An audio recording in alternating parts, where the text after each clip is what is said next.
Let's talk now, though, to Dame Andrea Jenkyns, who's the newest member of the Reform Party. She joined yesterday. She was announced as the prospective mayoral candidate for Lincolnshire. While she's at it, Dame Andrea, of course, has often been very critical of the direction of the Conservative Party in recent years, the way that it's gone a bit wet and a bit soft. Dame Andrea, very good morning to you. Good morning, Mike. So I suppose congratulations are in order, are they not, for your new appointment and your new prospective appointment as Mayor of Lincolnshire?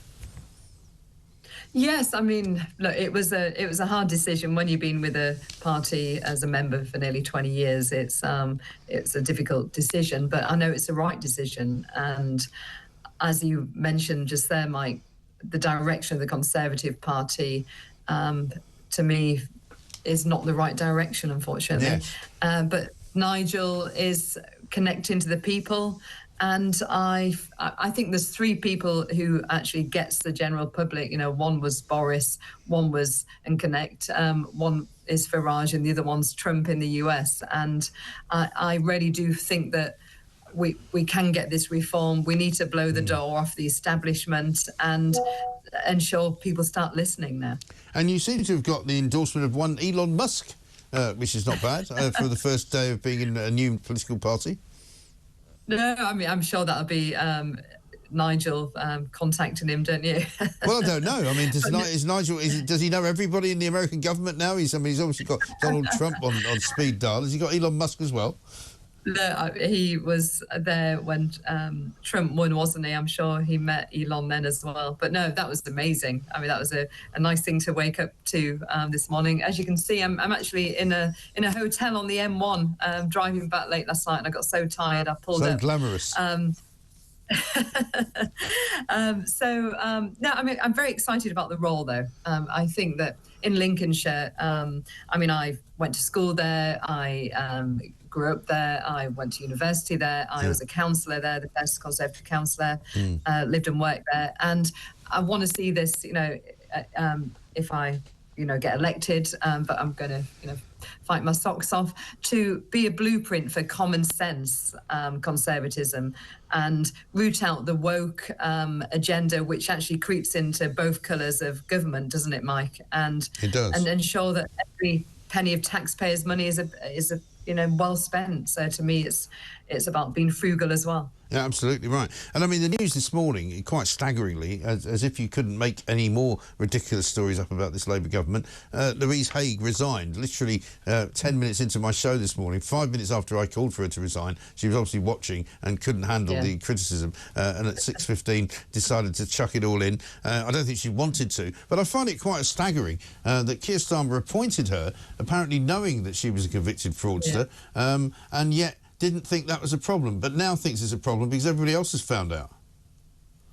I think it just smacks. I mean, we spoke about this before, haven't we, Mike, on your show? The hypocrisy of the Labour government, the double standards. And it's, but people in glass houses throw stones, but that literally he'll only act it when he's found out. And it's so wrong. And I'm on the other side of it, though, I understand that she was a real ally of Sue Gray. Yes. And her PBS ministerial aide is actually Sue Gray's son. Right. So I think also that Starmer was looking for an excuse to get rid of her. Oh, do you think? Yeah. Because I was going to say, well, surely if she's getting sacked because she was, shall we say, or economical with the truth, surely Rachel Reeves will have to be the next one to go as well, because she was, changing her CV right, left and centre, taking liberties with the truth, saying that she was an economist at HBOS when she wasn't. I don't understand how she's still in a job. I completely agree. And look how they pushed to oust Boris over birthday cake, when look at these serious allegations. I mean, being convicted as well. It's quite staggering, isn't it? Like you said, he must have known, when you're the top level of a party. I mean, from being in the whip's office myself, you do get to know stuff. So Starmer must have known this. Yeah, he did. Well, I don't think there's any doubt that he knew it. The fact is that why suddenly, having known it before, has he now said she must go because I've just found out that everybody else knows? It seems bizarre. let me ask you about Kemi Badenoch and the whole immigration issue as well. She came out the other day and said, Britain is not a hotel. Well, I've got some bad news for us. It sort of is, isn't it? You know, we're spending something like, £5 million. Do you know, it's funny you say that, Mike. When I was, because, I was doing media till 11 o'clock and trying to drive back to Yorkshire, I was phoning so many hotels along the motorway, and most of them just said there's not even one room available. Right. I wonder who's in these hotels. And you're thinking, why are people? Why is somebody staying off the sort of the exit, the road exit to Leicestershire? You know. Yeah, exactly. So, but I mean, the thing about Kemi though, I mean, when only a few years ago she was calling to be more liberal with our immigration laws for family, letting people's families, relatives come across to Britain, and she was calling for that, to then suddenly try to take a strong stance. People don't believe it, Mike. I mean, this is one reason I defected to Reform, was when Kemi became leader, because, she says this is what really drives me crazy about some politicians saying one thing, but their record and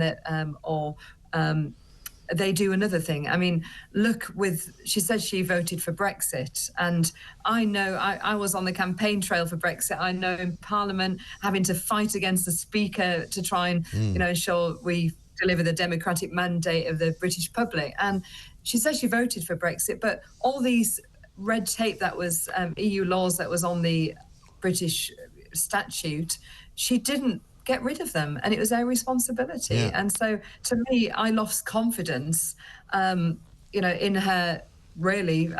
I just didn't want her to be the party leader because I just didn't believe in her. And that's why I get that loud and clear from an awful lot of callers and an awful lot of viewers to this show, who say, look, we've had enough of the Tories, we just don't believe a word they say, particularly on immigration, because they were the ones that caused a massive influx of people over the last sort of 10 years.